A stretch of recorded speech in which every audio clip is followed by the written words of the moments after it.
Hello and welcome back. Today I'm going to make some tool rests for my new lathe. Now, a while ago I made a video on making some tool rests for the lathe that I built. These are the tool rests here, but there's a couple of issues with them and I can't use them on my new lathe. So firstly, the stems on these tool rests are a little short. So if I line the top of the bar here with the top up here, I'm kind of, an inch and a half too short down the bottom there. So although they do go into the banjo and clamp up, I can't get the height high enough to get to the center of what I'm turning. So that's one of the issues there. And the second issue is these round bars on the top. The tool sits right on the center here, and that makes you further away from the work that you want to turn. So ideally you want to have more of a tool like this where your tool's on the top and your tool rest here is right up against your work or pretty close to your work, so you don't have a lot of stick out of the tool when you're doing turning on your work there. The shorter you can make that distance from the end of the tool to your work, the better stability and less chance of catches and issues like that. So at this stage I'll put these aside and I'll talk about the tool rest that came on my lathe. So this is not a bad tool rest, it works fine. The only problem is the lathe came with one tool rest, and this is 300 long, I think. No, it is. Yes, 300 long. So the issue I have with this is when I'm turning small items in the lathe, the tool rest can't get close to the work. So the chuck is here and the tailstock might be here, and I just can't get it in close enough. So I want to make some more tool rests like this, which are shorter in length, 100 millimeter, 150 and a 200 millimeter tool rest. Now I did draw up a plan. So this is the plan here. Let's just move that out the way. So there's a couple of styles of tool rests I want to make. So the one I just spoke about is this type here. Although the corners here are not cut away, on this one I'm going to cut them away, and that just makes it easier to get inside of bowls and things like that. So as I said, I'm going to do a 4-inch, 6-inch and 8-inch, and I'm going to use probably 60 millimeter bar here, and that should work quite good for those tool rests. Now the second design is the one down the bottom here, and it's kind of, I guess, a little bit offset. The center post is on this side and there's nothing to the left, so all the tool rest is on the right. And again, this is sort of cut at a 12-degree angle here, and that allows you to get into bowls and areas like that without the bottom of the tool rest hitting the edge of the bowl. So it's kind of a useful type of tool rest, this one. This one here is going to be an 8-inch or 200 millimeter in length, and that should work quite good, I think.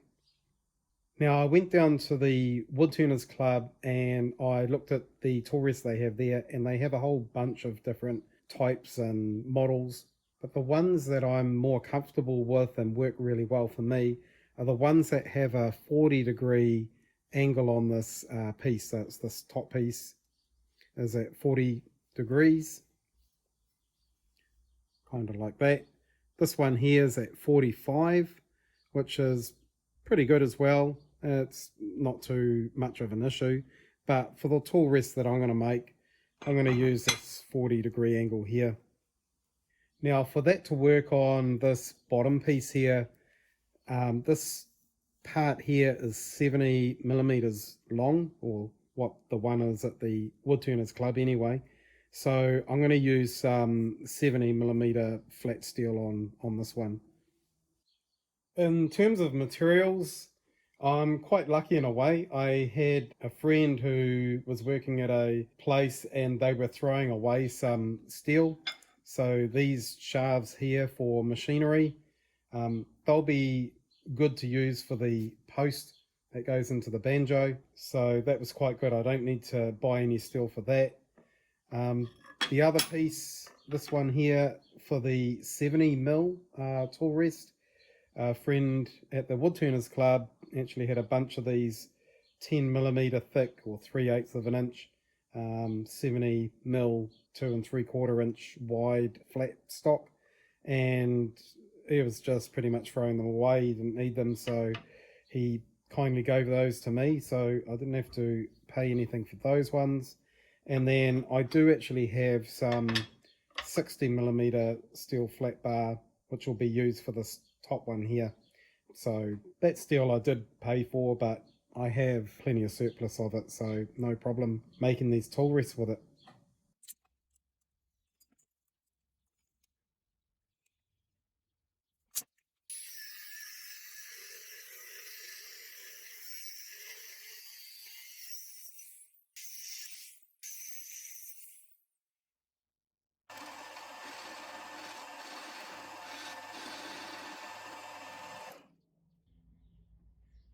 All right, I started to cut out the material for the post for these tool rests. Now, I'm going to be making quite a few tool rests. I need a few for myself, and there's a couple of guys at the Woodturners Club that want some as well. And given one of the guys had given me the steel here, it's only fitting to make him a couple of tool rests. All in all, there's going to be 8, so I've cut out 4 posts. There's more in that bar there to be cut out. And I'm not going to show all of them on camera, so I'll just make one of these type and one of those type, and then I'll do the rest off camera. But all in all, I'm going to do a 4-inch, a 6-inch, there's 2 8-inch, there's going to be 2 16-inch, and there's going to be 2 of this design down here. I mark out and cut the 45-degree angles on the sides of the tool rests. I'm cutting out the 4-inch and the 6-inch tool rest from this bar.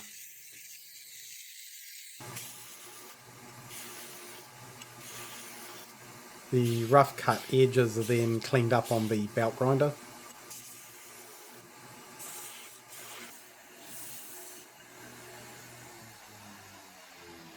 Now I had to change the angle on the 4-inch tool rest so that I have a flat piece that can be welded to the post. I'm cutting a thin strip at an angle. This will allow us to get closer to the work that we're turning on the lathe.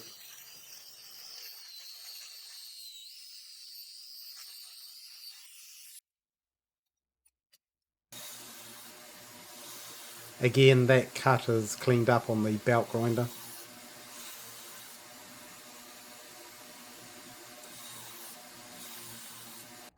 Now the flat parts are complete, I'm working on the tool posts, and I mount them into a collet so that I can hold them in the milling machine.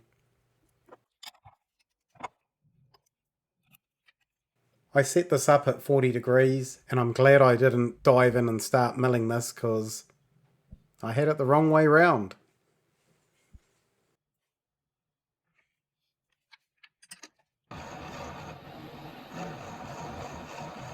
I start cutting 5mm in horizontally from that top edge. I think on the next tool post I won't do that, and I'll start milling basically from the top edge.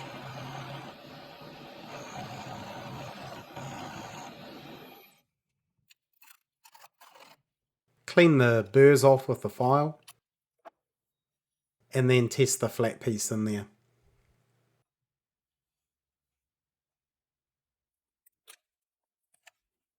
The post is first tacked onto the flat bar and then it's fully welded all the way around.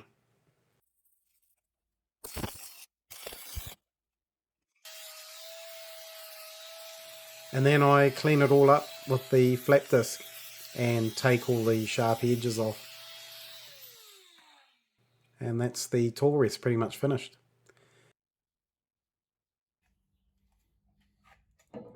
Now we test it out in the lathe. Sets up nice and close to the work. and your tool can just glide along the top there nicely. So that's great. Let's get on to the next one. This tool rest is a little bit of a different shape, and I've cut it out with the skinny wheel on the angle grinder, and here I'm cleaning it up on the belt grinder. Now I'm drawing a line down the center here and 10 millimeters in. That's going to give me my angle to cut off with a skinny wheel on the grinder. This allows us to get quite close to the wood that we're turning in the lathe.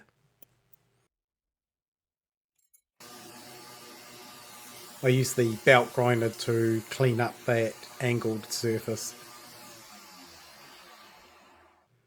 Like before, we need to machine out the post so that the tool rest can fit into it. My square collet block was still in the mill and it was still at the right angle, so that was really good. All I had to do is just clamp the post into the collet block. Now I'm milling from the top edge this time, as you'll see in the next shot. I didn't need to move in 5 millimeters like I did in the last one.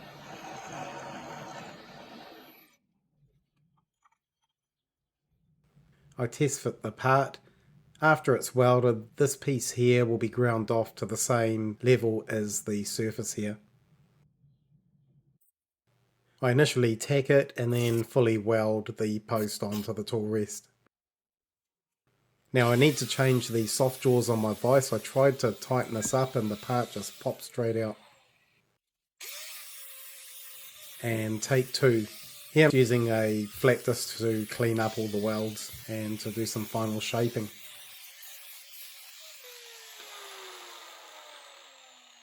And that is the tool rest pretty much complete.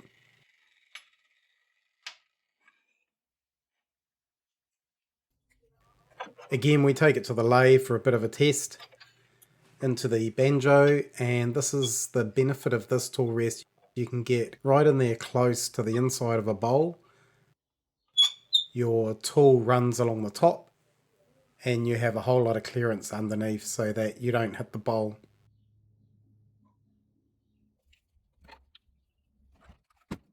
Off camera, I made all of the other tool rests that I needed to make, and here I'm cleaning them up in acetone so I can apply the finish to them.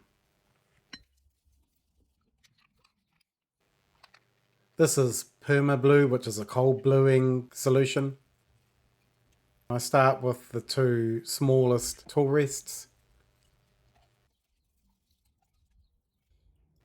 To stop the reaction, the items are put in a bucket of water. They're dried off, and then I apply some oil to them to protect them from rusting. Now that solution is pretty much dead, and I don't have much left in the bottle here, so I think I'm going to have to go to Plan B. Plan B is doing the hot bluing method of heating the steel and then quenching it in oil. And that provides a bit of protection, but I have noticed that you've got to keep oiling these items up or they can start to rust. Now I had a size issue with the oil container and I couldn't fit these in, so these are going to be painted.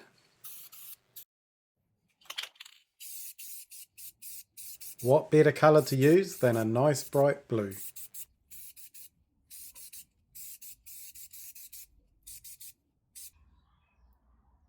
All of the tool rests are complete now. There are 8 in total, and 3 of them will be going to some of the guys at the Woodturners Club. The rest of them will give me a lot more flexibility in wood turning, so that's always a good thing. There were a bunch of different finishes used here. The smaller ones were finished with the Perma Blue, but I didn't have a lot of that stuff left, so I had to resort to hot bluing the rest of them, and I couldn't get the large 400mm or 16-inch tool rests in the oil for cooling, so I ended up painting those in the end. Where do we go from here? Well, I now have a selection of standard tool rests.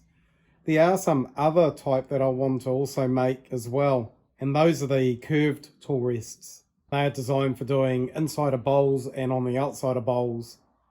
But before I can make some of those curved tool rests, I need to make a machine to bend the steel, and those machines are called ring rollers. So that's going to be another video in the future. I hope everyone has a great day, and once again, thanks for watching.